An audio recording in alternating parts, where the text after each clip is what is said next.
Ahora a conversar con Fernando Tincopa, politólogo del Centro Wiñac, y el tema que la semana pasada nos generó en algunos sectores sorpresa, en otros, digamos, adhesiones posteriores, ha sido la pretensión de una presentación de moción de vacancia en el Congreso de la República. Hay quienes han también levantado la voz señalando que esto solamente, porque no tienen los votos, afecta a la estabilidad del país en una circunstancia como la que estamos viviendo, una serie de problemas y crisis que se han generado un día tras otro en estos más de 100 días de gobierno. Señor Tincopa, ¿cómo está? Bienvenido a Ampliación de Noticias. Muchas gracias. Gracias a ustedes. A ver, ¿en qué sentido afecta? Hay una especie de ensayo en el planteamiento, en la posibilidad de un pedido de vacancia y en el contexto de los últimos años, ¿a dónde nos ha llevado, no? Me parece que la figura está siendo reutilizada constantemente como un mecanismo de presión hacia el Ejecutivo que de un día a otro se está transformando de facto en un instrumento de interpelación, o al menos eso pretende ser la última acción que acabamos de ver con la iniciativa de la congresista Chirinos. ¿Por qué? Porque la oposición reconoce y sabe que no obtienen suficientes votos para llegar a la moción de vacancia como tal, pero sí al paso previo que implica que el presidente vaya al Congreso o por su defecto delegue a un abogado su defensa ante las preguntas que éste le haga. Quizás esa sea la intención, porque explícitamente fue algo que se dejó entrever en los dichos de varios de los líderes de la oposición, y quizás la acción de la última vacancia del presidente Pedro Castillo sea entonces, de facto o en los hechos, una moción de interpelación al presidente, que le exija rendir cuentas y que no sea un instrumento que busque el éxito, sino la demolición de la imagen del opositor político. Bueno, perdón, así Fernando, que en ese sentido... José, simplemente para hacer una precisión, efectivamente, eso lo dijo cuando usted habla acerca de usarlo como una especie de método de interpelación, eso fue lo que dijo justamente el congresista Jorge Montoya de Renovación Popular. O sea, pero para desgastarlo, básicamente. Sí, y de hecho, Carlos tiene toda la razón, porque el congresista incluso había dicho antes que lo veía poco estratégico, no es decir, como pucha, ¿para qué vamos a hacerlo si no tenemos los votos? Lo que entonces parece ser es que la oposición ha encontrado en la vacancia una manera de hacer que el presidente hable y que su imagen, digamos, sea cuestionada, demolida, o se generen las condiciones para un proceso de vacancia posterior. La verdad no sé si resulte, porque aquí lo que entra es una guerra de interpretaciones en las que incluso el Ejecutivo puede ser beneficiado, porque el presidente puede utilizar eso como un mecanismo de victimización para reforzar la narrativa de que en efecto esos temores de la vacancia eran realmente fundados, y aquí entonces lo que podemos ver es que la oposición podría entrar en una crispación polarizante que no genere estabilidad ni política ni económica para el país. Usted mismo ha dicho, sin embargo, señor Tincopa, que el presidente puede decidir no ir. Si lo que se quiere es interpelarlo a él, la figura constitucional no lo obliga.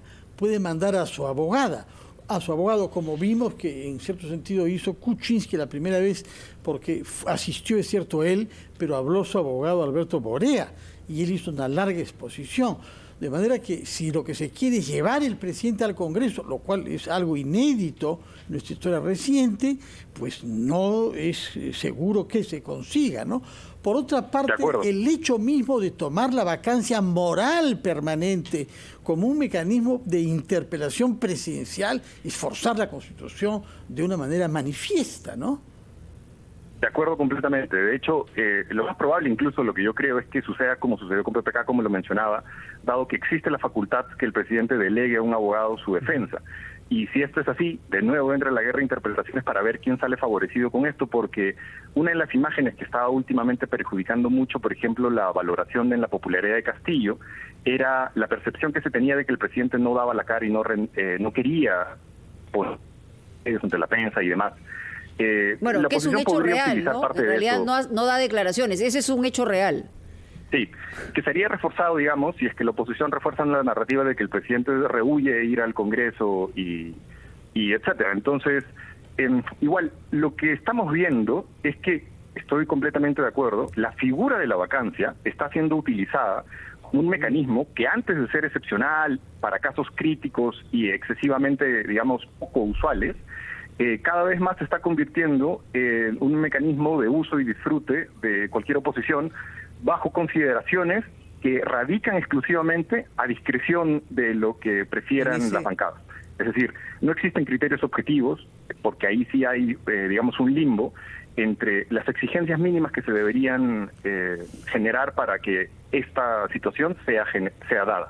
La vacancia no tiene, digamos, ese tipo de limitaciones objetivas. En ese sentido, Fernando, justamente hemos escuchado de parte de quienes respaldan esta moción, la propia Chirinos, la congresista Juárez, el propio congresista Montoya, manifestar que, se vaca o se quiere vacar al presidente de la República porque no muestra una, digamos, capacidad o eficiencia para ejercer el cargo por diversos motivos. ¿Tiene sustento? Con ese presupuesto se podrían vacar no solamente a el presidente, sino prácticamente a todos los funcionarios públicos del país.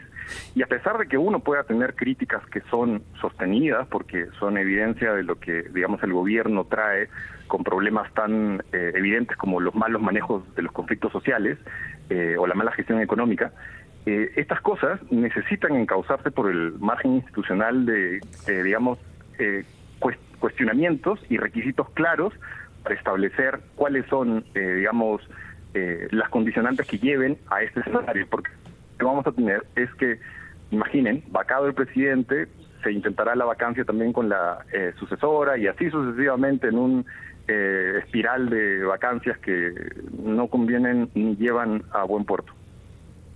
Tenemos que hacer una brevísima pausa, regresamos después de los anunciantes porque hay varias preguntas pendientes. Entiendo, por ejemplo, que lo que tendría que señalarse dentro del Ejecutivo es asegurar al menos 44 votos a favor de él para evitar una vacancia, porque aquí es un tema de números y efectivamente se ha malgastado las discusiones de vacancia en detrimento del propio país y de la estabilidad del mismo, más allá de los errores puntualmente cometidos. Vamos a escuchar los anunciantes y regresamos.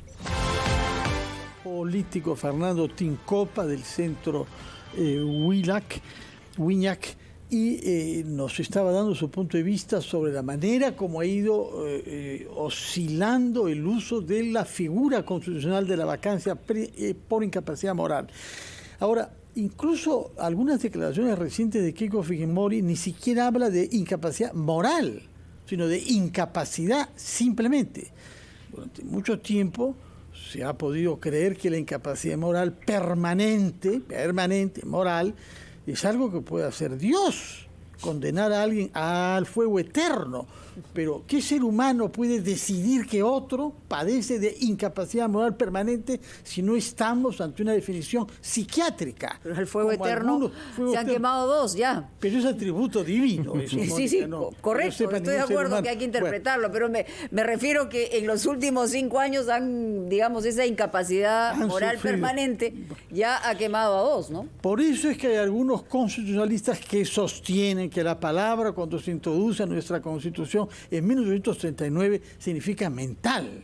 Y se habla, sea una enfermedad física permanente o mental permanente. ¿Usted qué cosa piensa sobre la significación de ese concepto y la capacidad que unos seres humanos se arrogan de decidir que alguien otro padece de incapacidad moral permanente? Es difícil porque las discusiones éticas tienen un componente axiológico de valor que siempre te posicionan en función al marco cultural, ético, respecto a lo que entiendes como ético, moral o no moral. Pero al margen de esa discusión filosófica, acá hay una discusión política que es importante de ver, que es el hecho de que el arma del uso de la cuestión de confianza, bajo la interpretación que actualmente se le da, termina siendo un arma, digamos, de acusación hacia el Ejecutivo que podría terminar generando situaciones que vayan en contra de, digamos, la institucionalidad democrática de un país, porque querrámoslo o no, si algo nos debería caracterizar es el hecho de respetar, por ejemplo, que para generar condiciones en las que una persona que ha sido elegida deba salir, pues estas debieran justificarse mínimamente, ¿no? El hecho de estar forzando la interpretación del término lo que hace es demostrar más bien que hay intenciones que poco pueden seguirse con estándares democráticos. Esto no evade, obviamente, que el presidente tiene una responsabilidad muy importante en llevar a cabo un gobierno con capacidad significativa, porque el conflicto en el Ejecutivo va a seguir, es permanente. El conflicto con el Legislativo y los políticos es un conflicto que se debería encauzar por el mejor de los cauces, pero los conflictos sociales también son, digamos, parte importante de la gestión, y si en ninguno de los dos frentes el Ejecutivo o la clase política en general muestra expertise, lo que vamos a tener es que la conflictividad va a terminar generando una percepción de rentabilidad tanto para los actores políticos como para los actores sociales que la promueven, porque no solamente la conflictividad política afecta a la estabilidad del país, sino también la conflictividad social. Y si el gobierno da muestras de que esta conflictividad social está siendo, digamos, mal manejada, como lo vemos en los últimos casos, la rentabilidad del conflicto se eleva y hay, digamos, más incentivos para que surjan emprendedores conflictivos que vean en el conflicto una manera de ascender. Y eso es problemático. Fernando, en ese sentido quería aprovechar para preguntarle, ya que estamos hablando acerca de conflictividad y, evaluación de la gestión del gobierno, ¿cuánto afecta en este momento, en esta coyuntura, la declaración que ha hecho la presidenta del Consejo de Ministros sobre las inversiones mineras, sobre proyectos mineros? Porque, bueno, vamos a ver no solamente el efecto político, sino también el efecto económico que va a haber ante esta situación. Pero, ¿cómo esta situación, cómo esta declaración de la Premier, de alguna manera atiza el fuego, si me permite el término, en el tema del conflicto que hay en estos momentos entre Poder Ejecutivo y Poder Legislativo? Yo creo que esto lo que hace es sentar un precedente, quizás incluso más nefasto que algunos de los errores anteriores del gobierno. Porque lo que está haciendo el gabinete, el gobierno y el Ejecutivo es generar las condiciones para una explosión de conflictividad en el muy corto plazo, y encuentro una justificación en esto porque hay dos ideas que se van consolidando. La idea reforzada que los problemas sociales son atendidos en función a la capacidad de movilización y de violencia que demuestran sus actores interesados, y dos, que la solución del conflicto radica en conceder completamente las demandas de una parte y no de la otra. Si esa fuese la forma de resolver los conflictos en este país, bastaría firmar un acta para que se solucionen los conflictos cediendo completamente a las demandas. El problema es que los criterios políticos están sobreponiéndose a los criterios técnicos. Y cuando esto sucede así, lo que se genera son incentivos para que otros vean en este tipo de mensajes, por ejemplo, la oportunidad para ver si, uno, el gobierno cede completamente a, por ejemplo, conflictos como el de transporte, cediendo la cabeza de la ATU, la SUTRAN, solo para que se evite un pacto nacional de transportistas, o, digamos, cede completamente las demandas de una población que exige el cierre de la mina por denuncias de contaminación, o hace ese tipo de medidas, combinadas junto con el hecho de que la violencia no tenga consecuencias. Lo que tenemos es el escenario perfecto para que hayan más incentivos para que cualquier actor vea en el Estado una bolsa de recompensas ilimitadas y de forma similar a una piñata se golpee para obtener esas recompensas. Lo que vemos es que las expectativas que el gobierno está generando en su forma de resolver los conflictos va a ser muy difícil de sostenerse, porque cuando ese flujo de recompensas se reduzca, la población va a volver a levantarse. Las contradicciones del gobierno son claras en ese sentido. Sí. Y si un día la ministra dice que se cierran las minas y al día siguiente el viceministro dice que existe la posibilidad de que se les amplíe el plazo, los compromisos que ya se hicieron con la población van a forzar al gobierno a tomar una posición. Y probablemente el gobierno tenga más dificultad para cumplir los compromisos asumidos cuando estos son concedidos completamente y no existe en el diálogo una negociación en función a lo racional que implica valerse de la evidencia, del conocimiento técnico y del conocimiento especialista para tomar una decisión en un problema tan complejo como el de la conflictividad social en el país. Y mientras tanto, solamente, digamos, para cerrar, lo que hace el Congreso es un globo de ensayo, pateando canilla permanentemente.